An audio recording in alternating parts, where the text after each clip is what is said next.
Hi, we're going to talk today about the idea of two different kinds of narratives, personal and public. Before we get into it, let's define narrative, which is pretty straightforward. A narrative is a story. It's a sequence of events that often has an arc, that is, a beginning, a middle, and an end.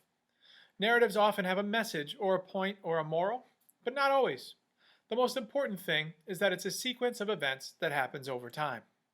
So, the story you told your friends about what happened last Thanksgiving, or the last movie or sitcom episode you watched, or the last novel or short story you read, are all examples of narratives. But also the stories in our minds about the history of America, or the beliefs of people with different political orientations, or of race, or of gender, can be considered, and are often considered, narratives, and discussed as narratives.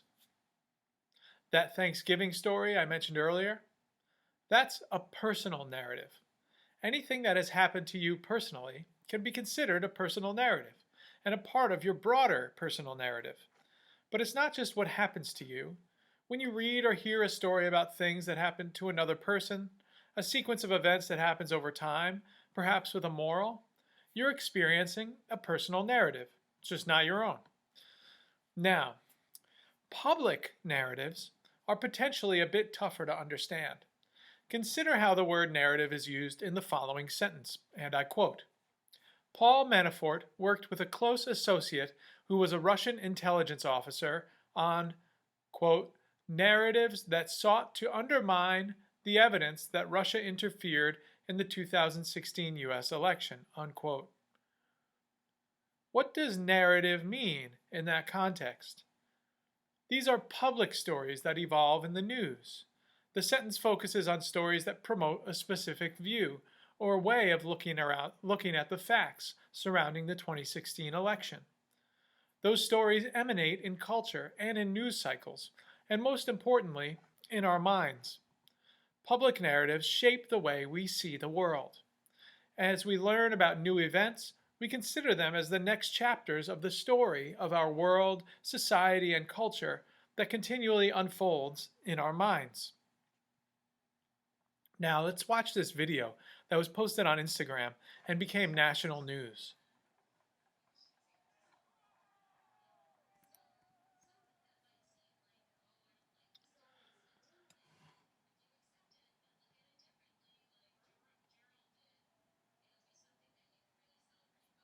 There are several public narratives evoked in this story that shape the way we see what is happening.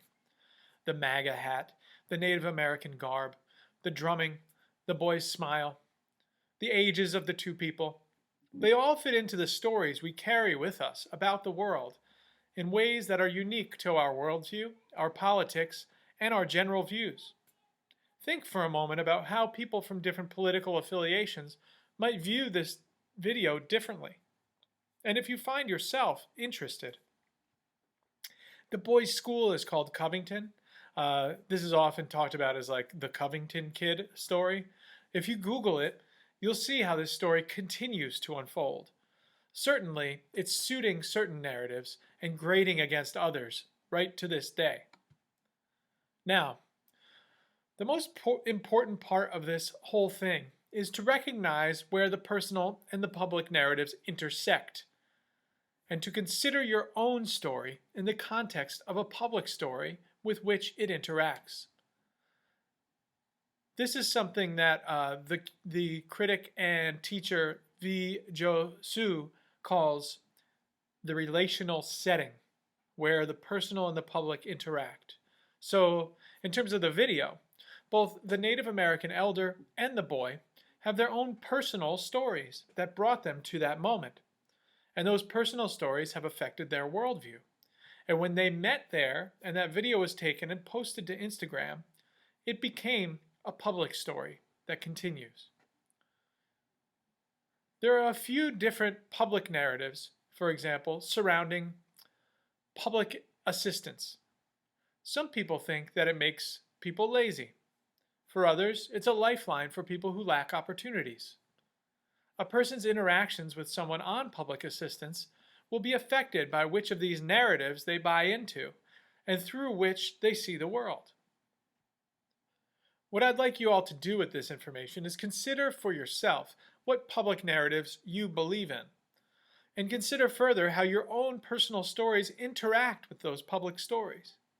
Perhaps you're an immigrant or the child of immigrants, or maybe you or yourself are on public assistance or your family is, or perhaps you decide to present a political sign on your vehicle or your window or in your yard, or maybe you or someone you know has contracted COVID or doesn't believe in masks. These personal experiences and actions all tap in to public narratives. And these are great places for you to write and do research. You have personal experience with a situation that matters to the public, that people are struggling to understand. And maybe your personal experience contradicts or counteracts what many people in the public think about it. So yes, you have something important to offer the world, and you can do so through writing.